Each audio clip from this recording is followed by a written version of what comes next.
पौराणिक तथ्यानुसारे कंटिलो स्थित नीलकंदरर एक चकाशिला उपरे अधिष्ठित थिले ओडिया जातिर आद्य देवता प्रभु श्री नीलमाधव।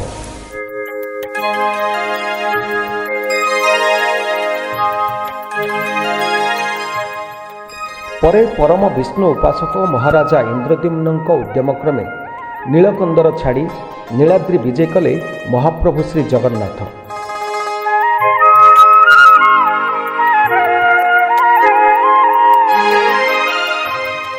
एहार किछि दिन परे नीलकंदर रे महाप्रभु छाड़ी जाइथिबा चकाशिला को आनी मणिनाग पर्वतर शिखर रे रखी पूजार्चना आरंभ कले विश्वावसुंक सान भाई विश्ववासव। सेही चकाशिला उपरे अधिष्ठित हेले आराध्य देवी माँ मणिनाग। आउ एइठारु ही आरंभ होइतिला चकाशिला क्षेत्रर अभियान।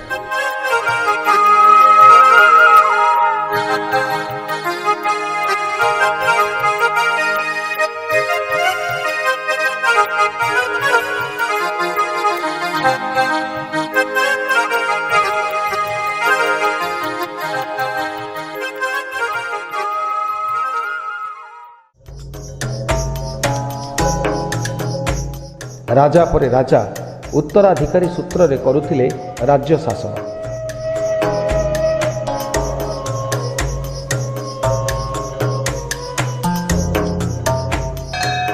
तेबे मां मणिनाग को दर्शन करने पाई प्रतिदिन राजा को पहाड़ चढ़ा पड़ुला।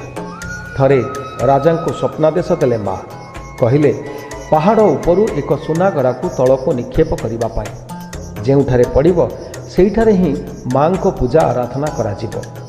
सेही अनुसारे तल मणिनाग मंदिर निर्माण कराजिबा सह मां मणिनाग को एइठारे ही पूजा करागला।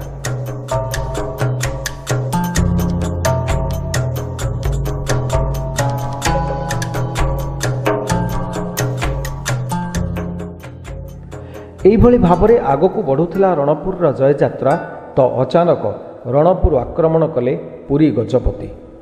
युद्धरे परास्त हेले रणपुर तत्कालीन राजा फेरार होई बण जंगल रे लुचि लुचि बुलुथिला बेले माँ खिलामुंडांक निकटरे आश्रित हेले आउ आशीर्वाद मध्य लाभ कले।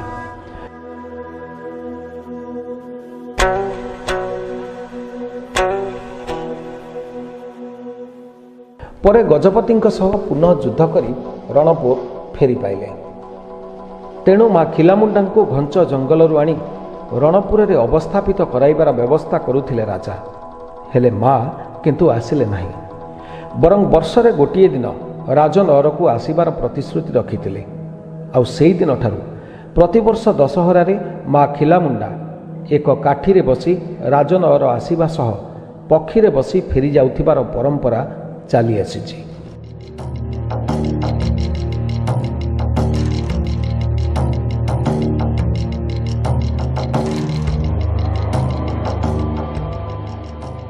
राजवंशर 96तम राजा उद्धव सिंह प्रतिवर्ष हरिशयन एकादशी रे पुरी जाई जगन्नाथ दर्शन करी फेरिबा परे ही प्रसाद सेवन करिथांती। एकदा नदी रे बन्या आसिबा कारणरू राजा उद्धव से निर्दिष्ट एकादशी रे पुरी पहुंची पारिले नाही। ता परदिन बन्या छाड़िबा परे पुरी पहुंची मनस्तापरे कल्पवट मूलरे अधिया पड़िले। सेही दिन राति रे महाराजा गजपति को महाप्रभु जगन्नाथ स्वप्नादेश देले। स्वप्नादेश अनुसार गजपति महाराज राजा उद्धव को माधव मूर्ति प्रदान करने सह नरेंद्र उपाधि रे भूषित कराइले। सेही दिन ठारू राजा उद्धव रणपुर रे एई मंदिर निर्माण कराइबा सह माधव मूर्ति को अवस्थापन कराई पूजा विधिर आयोजन कराई आसुथिले। कालक्रमे राजा पद्मनाभ नरेंद्र जगन्नाथ मंदिर परिसर रे माँ लक्ष्मी मंदिर स्थापना कराई शंखुड़ी भोगर व्यवस्था कराइथिले और प्रभुंक रथयात्रार आयोजन मध्य कराइथिले।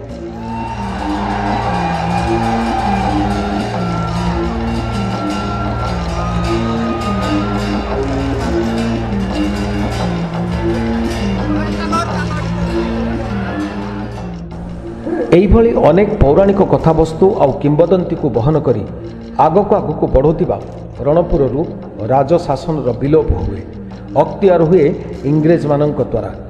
अत्याचारी इंग्रेज शासन मुक्ति पाई आरंभ हुए मुक्ति आंदोलन।